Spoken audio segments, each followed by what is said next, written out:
Hello, and welcome to this episode of Beyond NSU. I am your host, Tiana Burnett. Today we are joined with Mr. Karl Wilson, a 1977 graduate of Norfolk State University. Thank you for joining us. Thanks for having me. Okay, so why did you intend to come to Norfolk State University? Um, when I was in high school, I didn't really have any direction. And I have to give credit to my parents and a next door neighbor who at the time taught at Norfolk State, a Dr. Eleanor Jones, a math professor. So she encouraged my parents to enroll me here.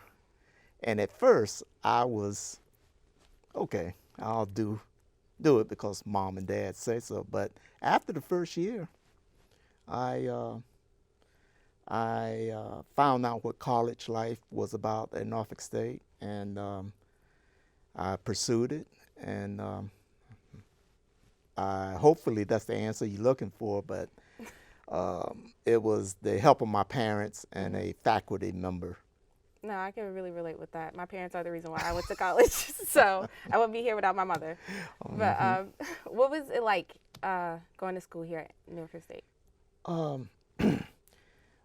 Well, the first year I had to adjust because unlike high school, it was up to me to attend class. There was no mandatory attendance. It was a sense of freedom, but like anything else, I realized the sacrifice that my parents made to get me here, so I wanted to make the most of the opportunity. I come from a family of 9, and I was the first in my family to graduate from college. I've had older siblings that attended Norfolk State, but I was the first one to graduate. So seeing the sacrifice that my parents made, I just wanted to make sure that I got the most out of it. Oh, that's awesome. Not everybody gets to graduate, especially in that time period. Mm-hmm. So, after attending Norfolk State, getting your degree, where did life take you? While I was enrolled at Norfolk State, I was a member of the ROTC, the Reserve Officer Training Corps. After graduation, I was a commissioned officer in the United States Army, and I'm proud to say that I had a 20-year Army career, and that included tours in Germany, Hawaii, New Jersey, and my last tour, Cheyenne, Wyoming. Okay, so tell me a little bit about your military experience. Like, how was it? Well,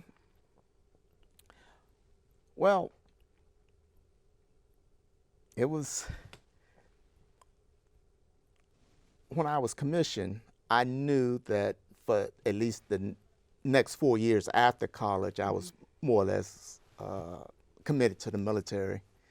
And my goal was to make it, to try to learn as much as I can, to build on my experience here at Norfolk State.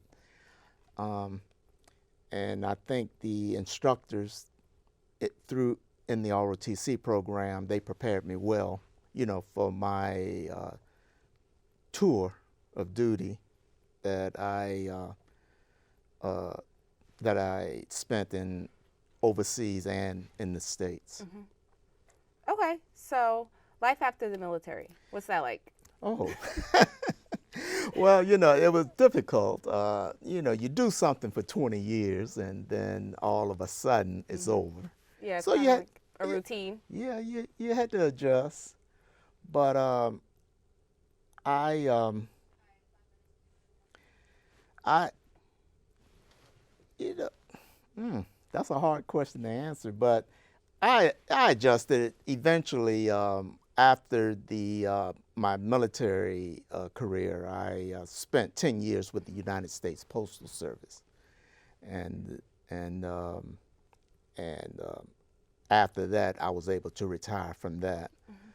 And but after the 20 years, I moved back here. I was born and raised in Norfolk, and Norfolk State was kind of like a base. I got reacquainted with the campus after my military career, and got in touch with some of the alumni that I went to school with. And I must say that it was a foundation that I was able to build my retirement on. And I'm still active with the Norfolk State activities to this day. Okay, so since you're still active, what are some of the things that you do here at Norfolk State? Primarily, I try to support all the fundraising activities that the college have throughout the year. I try to support the athletic activities that the campus have, and being an alumnus, I feel it's an obligation for me to make a monthly financial contribution to my alma mater. Okay, so now that you're retired, what work do you do in your free time? Right now, I'm very active with the Tidewater Ministries, and what that is, it's an association that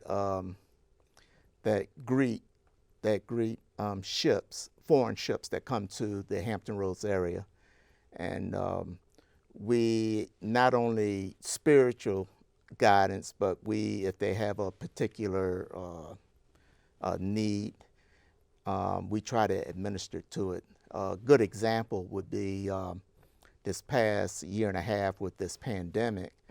A lot of foreign vessels that come into port, they wanted to know if we could facilitate them getting vaccines. I mean, they may be from China, they may be from Ukraine, they've been out to sea 3 to 6 months at a time. So when they come here, services that that I would say for the last year and a half, that was the #1 service that we provide to coordinate them getting the COVID vaccines. And we've been very successful with that. And other things that we do. A lot of times when the ships come into port and we greet them, we introduce who we are. The first thing they say in English, Walmart. So they want to go shopping, and we provide transportation and logistics in that regard. Okay, so you could say that Norfolk State, going here, attending here, and getting your degree really set you up for your career? Yes.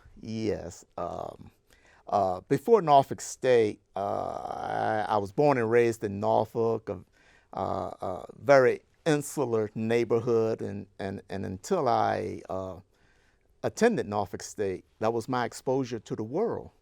But coming to Norfolk State, you meet students from all over. You meet foreign students, you meet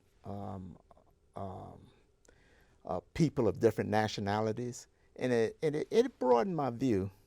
So I think especially what we're doing now, as far as ministering to these seafarers that come into the Tidewater area, I think Norfolk State give me a world view of everything. You have to look at people from different points of view, from their view.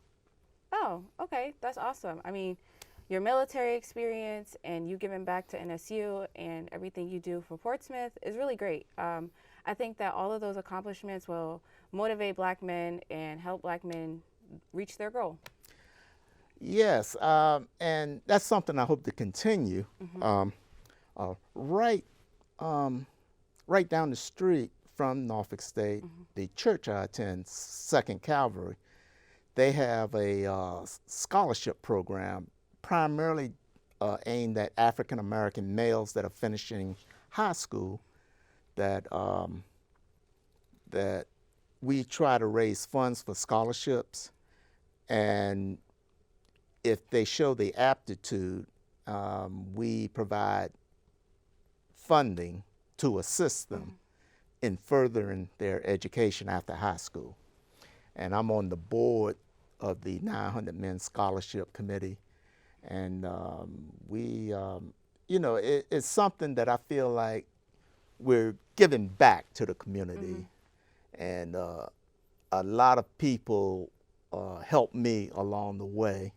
And I just feel like if I could just do my part, then that'll make, it can affect someone's future, when they get the opportunity to attend, whether it's Norfolk State or another institution of higher learning.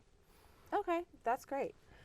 Well, that's all we have today for this episode of Beyond NSU. I would like to thank my guest again for joining me, and I would like to thank you guys for watching. Until then, behold the green and gold.